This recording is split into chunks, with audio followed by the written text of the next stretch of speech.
ఆకాశవాణి ప్రాంతీయ వార్తలు చదువుతున్నది ఎన్ మణి. ముందుగా ముఖ్యాంశాలు.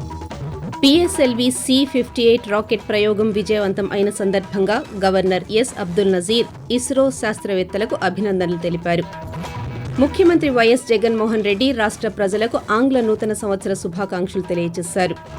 నిరుపేదల సొంతింటి కలను సాకారం చేస్తున్నామని రాష్ట్ర భూగర్భ విద్యుత్ శాఖల మంత్రి పెద్దిరెడ్డి రామచంద్రారెడ్డి అన్నారు.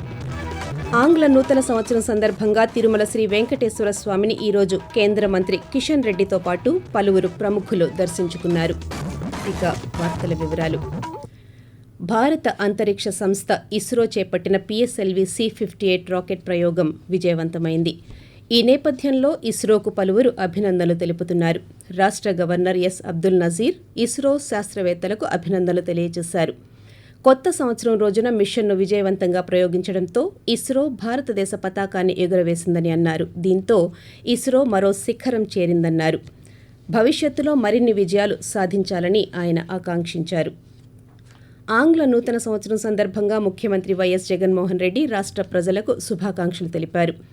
ఈ రోజు తాడేపల్లిలోని క్యాంపు కార్యాలయంలో తిరుమల తిరుపతి దేవస్థానం వేద పండితులు, దుర్గా మల్లేశ్వర దేవస్థానం విజయవాడ గుడి వేద పండితులు ముఖ్యమంత్రిని ఆశీర్వదించారు.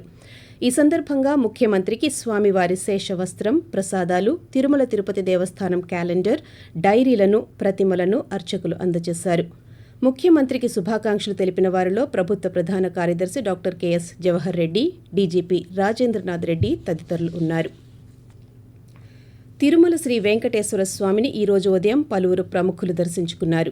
కేంద్ర పర్యాటక శాఖ మంత్రి కిషన్ రెడ్డితో పాటు పలువురు స్వామివారిని దర్శించుకున్నారు.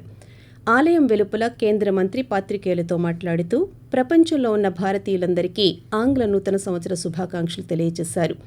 ఈ సంవత్సరం దేశానికి చాలా కీలకమైన సంవత్సరమని, ప్రపంచంలో ఉన్న అనేక సమస్యలు ఈ ఏడాది పరిష్కారం అయ్యే అవకాశం ఉందని కేంద్ర మంత్రి పేర్కొంటూ, ప్రపంచంలో ఉన్నటువంటి అనేక సమస్యలు ఈ సంవత్సరంలో పరిష్కారమయ్యే అవకాశం ఉంది. అందులో భారతదేశం కీలక పాత్ర పోషించనున్నది. అది ఇజ్రాయెల్ గాజా సంబంధించి కావచ్చు, లేక ఉక్రెయిన్ రష్యాకు సంబంధించిన విషయంలో కావచ్చు, లేక ప్రపంచవ్యాప్తంగా జరుగుతున్నటువంటి అనేక రాజకీయ, ఆర్థిక, సామాజిక నేపథ్యంలో కూడా భారతదేశము ఈ సంవత్సరం 2024 కీలక పాత్ర పోషించనున్నది. అందరూ కూడా మన దేశ అభివృద్ధి కోసము చేయాల్సిన అవసరం ఉంది.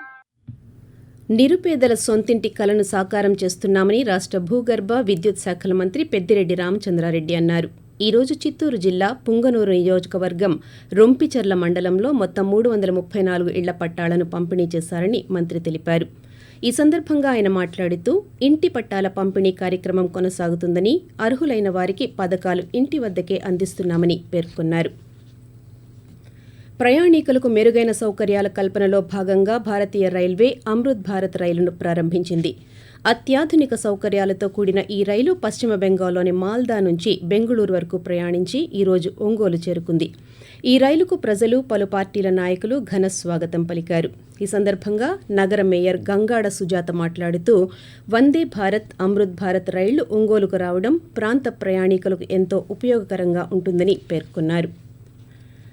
పచ్చని చెట్లతో మానవాళికి చక్కని ఆరోగ్యం లభిస్తుందని అనకాపల్లి జిల్లా కలెక్టర్ రవి పట్టన్శెట్టి తెలిపారు. ప్రతి ఒక్కరూ మొక్కలు నాటి చెట్లను పెంచాలని పిలుపునిచ్చారు. ఈ రోజు నూతన సంవత్సరాన్ని పురస్కరించుకుని జాతీయ రహదారి ఫ్లైఓవర్ వద్ద గల ఫ్లాగ్ మాస్ట్ పోల్స్ వద్ద కలెక్టర్ మొక్కలు నాటారు. ఈ సందర్భంగా మాట్లాడుతూ, ప్రతి ఒక్కరూ మొక్కలు నాటి పెంచినట్లయితే పర్యావరణంలో పుష్కలంగా ఆక్సిజన్ ఉత్పత్తి అవుతుందని, దాని మూలంగా అందరూ ఆరోగ్యంగా ఉంటారని తెలిపారు. ఈ రోజు 250 మొక్కలు నాటడం జరిగిందని, మరో 750 మొక్కలు నాటాలనే లక్ష్యం పెట్టుకున్నామని అన్నారు. రేపటి నుంచి విజయనగరం జిల్లా వ్యాప్తంగా జగనన్న ఆరోగ్య సురక్ష 2వ విడత కార్యక్రమం నిర్వహించడానికి ఏర్పాట్లు పూర్తి చేసినట్టు కలెక్టర్ ఎస్ నాగలక్ష్మి తెలిపారు. గ్రామీణ ప్రాంతాల్లో మంగళ, శుక్రవారాల్లోనూ, పట్టణ ప్రాంతాల్లో బుధ, గురువారాల్లోనూ శిబిరాలు నిర్వహించనున్నట్టు పేర్కొన్నారు. వెల్నెస్ కేంద్రాల్లో రిజిస్ట్రేషన్ కౌంటర్, హెల్ప్ డెస్క్లను ఏర్పాటు చేస్తున్నట్టు ఆమె తెలిపారు. ఆశా, ఏఎన్ఎంలు ఇంటింటికి వెళ్లి అవగాహన కలిగించి ఎక్కువ మంది నమోదు అయ్యేలా చూడాలని కలెక్టర్ సూచించారు. ఆకాశవాణి ప్రాంతీయ వార్తలు వింటున్నారు. అర్హులందరికీ సంక్షేమ పథకాల ఫలాలను అందించడమే లక్ష్యంగా తిరుపతి జిల్లాలో వికసిత్ భారత్ సంకల్ప యాత్ర ప్రచార రథం విజయవంతంగా కొనసాగుతోంది. ఉజ్వల పథకం ద్వారా ఉచిత గ్యాస్ సిలిండర్లు పొందామని లబ్ధిదారు జ్యోతి తెలియజేస్తూ, నరేంద్ర మోడీ వల్ల గ్యాస్ వచ్చింది కాబట్టి మాకు సంతోషంగా ఉంది. గ్యాస్ కొనాలంటే చాలా అవుతుంది కదా, మాకు కొంచెం ఇబ్బంది. మా ఫ్యామిలీ కొంచెం నార్మల్ ఫ్యామిలీయే, మిడిల్ క్లాస్ వాళ్ళు మేము. దీపం మాకు గ్యాస్ వచ్చిన దానివల్ల నాకు చాలా సంతోషంగా ఉంది. ధన్యవాదాలు.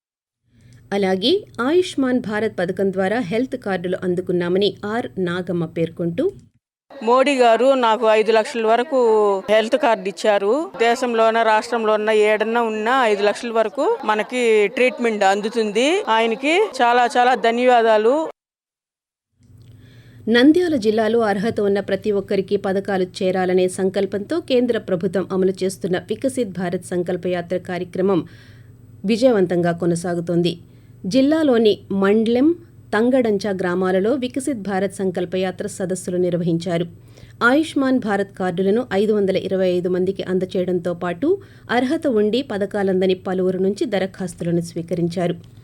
అంత్యోదయ విధానంలో చిట్ట చివరి లబ్ధిదారు వరకు కేంద్ర ప్రభుత్వ పథకాలు చేరాలి అనే సంకల్పంతో ప్రధాని నరేంద్ర మోదీ ప్రవేశపెట్టిన వికసిత్ భారత్ సంకల్పయాత్ర డాక్టర్ బిఆర్ అంబేద్కర్ కోనసీమ జిల్లాలో విజయవంతంగా కొనసాగుతోంది. జిల్లాలోని అల్లవరం మండలం, కొమరిగిరిపట్నం, తుమ్మలపల్లి పలు గ్రామాలలో సదస్సులు నిర్వహించారు. అకాడమీ ఆఫ్ కన్స్ట్రక్షన్ ద్వారా ఆంధ్రప్రదేశ్ రాష్ట్ర నైపుణ్యాభివృద్ధి సంస్థ నిరుద్యోగ యువతకు ఉపాధి కోసం పలు కోర్సులలో ప్రధానమంత్రి కౌశల్ వికాస్ యోజన 4.0 పథకం కింద ఉచిత శిక్షణ, ఉపాధి నిమిత్తం నేరుగా దరఖాస్తులు కోరుతున్నట్టు నేక్ సహాయ సంచాలకులు రవికుమార్ తెలిపారు. అభ్యర్థులు 10వ తరగతి పాసై 15 నుంచి 45 సంవత్సరాల వయస్సు ఉండాలన్నారు. సుమారు 2 నెలల శిక్షణ కాలం ఉంటుందని, అనకాపల్లి జిల్లా మాకవరపాలెం నేక్ శిక్షణా కేంద్రంలో శిక్షణ, స్టేషనరీ ఉచితంగా అందిస్తామని పేర్కొన్నారు. వివరాల కోసం 7780275922 నంబర్లో సంప్రదించాలని తెలిపారు. ఆంధ్రప్రదేశ్ వేగంగా అభివృద్ధి చెందుతోందని రాజంపేట పార్లమెంటు సభ్యులు మిథున్ రెడ్డి అన్నారు. అన్నమయ్య జిల్లా పీలేరులో పర్యటించిన ఆయన ప్రజల సమస్యలను అడిగి తెలుసుకున్నారు. ఈ సందర్భంగా పాత్రికేయులతో మాట్లాడుతూ, రాబోయే సార్వత్రిక ఎన్నికల్లో వైసీపీ ప్రభుత్వం విజయం సాధించాలని, తద్వారా రాష్ట్రం మరింత అభివృద్ధి చెందుతుందని అభిప్రాయం వ్యక్తం చేశారు. సామాజిక భద్రత కింద అందజేస్తున్న వైఎస్ఆర్ పింఛన్ కానుక నేటి నుంచి 3,000 రూపాయలను అందజేస్తున్నట్టు పశ్చిమ గోదావరి జిల్లా కలెక్టర్ పి ప్రశాంతి తెలిపారు. ఆకివీడు మండలం పెదమీరంలో పెన్షన్లను లబ్ధిదారులకు ఆమె పంపిణీ చేశారు. ఈ సందర్భంగా మాట్లాడుతూ, జిల్లాలో సుమారు 2 లక్షల మందికి ప్రయోజనం కలుగుతుందని అన్నారు. కొత్తగా జిల్లాకు మరో 4,274 పెన్షన్లు మంజూరు అయ్యాయని కలెక్టర్ పేర్కొన్నారు. మత్తు పదార్థాల నియంత్రణపై కళాశాలల విద్యార్థులకు అవగాహన కార్యక్రమాలు నిర్వహిస్తున్నామని శ్రీ సత్యసాయి జిల్లా అదనపు పోలీస్ సూపరింటెండెంట్ విష్ణు తెలిపారు. ఈ సందర్భంగా ఆయన మాట్లాడుతూ, జిల్లాలో ఎక్కడైనా మత్తు పదార్థాలు వినియోగిస్తున్నట్టు తెలిస్తే వెంటనే తమ దృష్టికి తీసుకురావాలని అన్నారు. మాదక ద్రవ్యాల నిర్మూలనకు పూర్తి చర్యలు చేపడుతున్నామని, దానికోసం 14500 టోల్ ఫ్రీ నంబర్ ఏర్పాటు చేశామని తెలిపారు. అధికారులు, సిబ్బంది చిత్తశుద్ధితో విధులకు పునరంకితం కావాలని అల్లూరి సీతారామరాజు జిల్లా కలెక్టర్ సుమిత్ కుమార్ పిలుపునిచ్చారు. ఈ రోజు నూతన సంవత్సరం సందర్భంగా జిల్లాలోని వివిధ శాఖల అధికారులు, సిబ్బంది కలెక్టర్ను కలిసి శుభాకాంక్షలు తెలిపారు. వార్తలు ముగించే ముందు ముఖ్యాంశాలు. పిఎస్ఎల్వి C-58 రాకెట్ ప్రయోగం విజయవంతం అయిన సందర్భంగా గవర్నర్ ఎస్ అబ్దుల్ నజీర్ ఇస్రో శాస్త్రవేత్తలకు అభినందనలు తెలిపారు. ముఖ్యమంత్రి వైఎస్ జగన్మోహన్ రెడ్డి రాష్ట్ర ప్రజలకు ఆంగ్ల నూతన సంవత్సర శుభాకాంక్షలు తెలియజేశారు. నిరుపేదల సొంతింటి కలను సాకారం చేస్తున్నామని రాష్ట్ర భూగర్భ, విద్యుత్ శాఖల మంత్రి పెద్దిరెడ్డి రామచంద్రారెడ్డి అన్నారు. ఆంగ్ల నూతన సంవత్సరం సందర్భంగా తిరుమల శ్రీ వెంకటేశ్వర స్వామిని ఈ రోజు కేంద్ర మంత్రి కిషన్ రెడ్డితో పాటు పలువురు ప్రముఖులు దర్శించుకున్నారు. ఆకాశవాణి ప్రాంతీయ వార్తలు ఇంతటితో సమాప్తం.